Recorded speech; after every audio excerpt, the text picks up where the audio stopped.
Florence is an interactive story game developed by Australian studio Mountains and published by Annapurna Interactive. The game was released about 2 years ago, mostly on mobile phones, but you can also get it on PC and most consoles, including more recently, Nintendo Switch. Florence was gifted to me, amongst other games, by one of my best friends recently on my birthday, and it was great.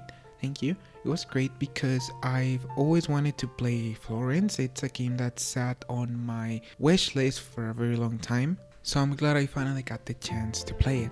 The game is extremely short, it's roughly 30 to 35 minutes tops, but nevertheless I think it is a great game. I think the game says a lot with very little resources. I think it says a lot without actually having to communicate a word. The only word that is communicated to the player is the title of the chapter, and you can kind of picture what the chapter is gonna be about. For example, groceries, for example, I don't know, work. But the game itself does not contain any type of text. So the game communicates the story via drawings, via short animated sections, as well as small puzzles. What I like is that the gameplay is integrated into the story itself, and they actually use it to boost the narrative. If a moment is calm, you're gonna see warm and bright colors. If a moment is happy, you're gonna hear upbeat music. If a moment is sad, you're gonna start seeing less and less color, so on and so forth. Obviously, the elephant in the room is the artwork. I think the artwork is extremely beautiful, very minimalistic, but very, very pretty. And I think sometimes less is more.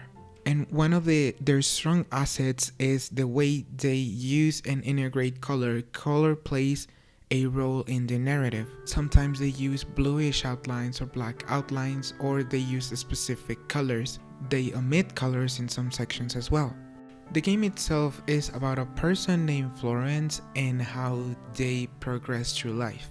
That's basically all I can say without spoiling anything. But having played through the game twice, I think the game is about an idea and how dreams kind of seem better on paper than how they turn out, that how they are in reality, and how life gets in the way, whether we want it or not.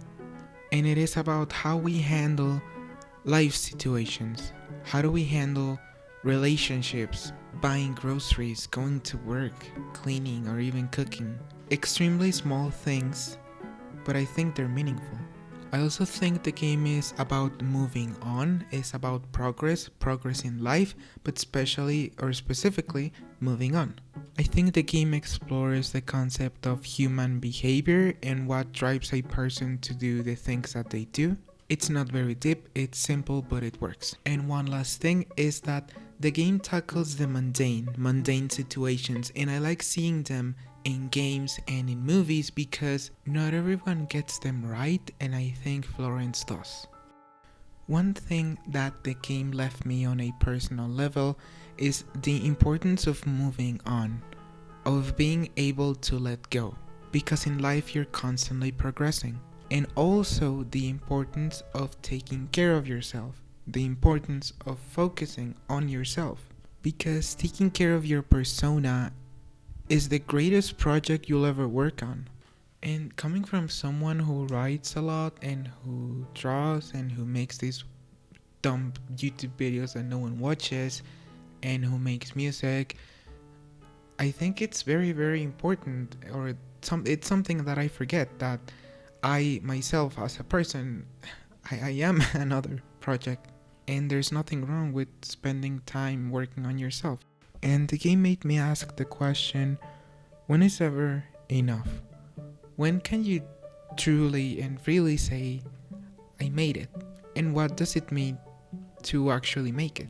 Get a job that pays well, be in a relationship, being happy, what defines being happy, having a family?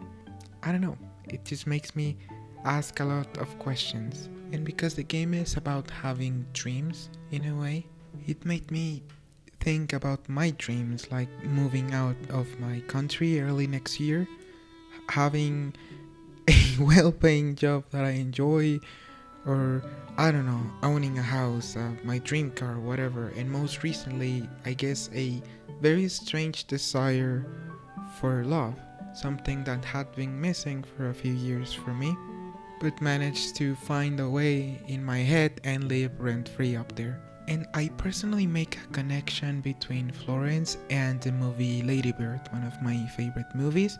It was directed by Greta Gerwig, and not only is, in my opinion, the best coming out of age movie with a genuinely good feminist take on the topic, and it manages to be entertaining, and it manages to explore themes like moving on, progressing in life, love, accepting who you are as a person and what you represent, as well as dreams and aspirations and what it takes to get there, what kind of person you are, etc. etc. I think it's very similar to Florence in a way that it talks about similar things. It uses its assets very well, it mixes them into the narrative, and ultimately I think both do a great job. So consider playing Florence yourself. It's cheap, you can play it anywhere, and I highly suggest it if you're in your early 20s and if you're looking for a similar experience, do watch Lady Bird. Both cover great and relevant topics extremely well. Thanks for watching.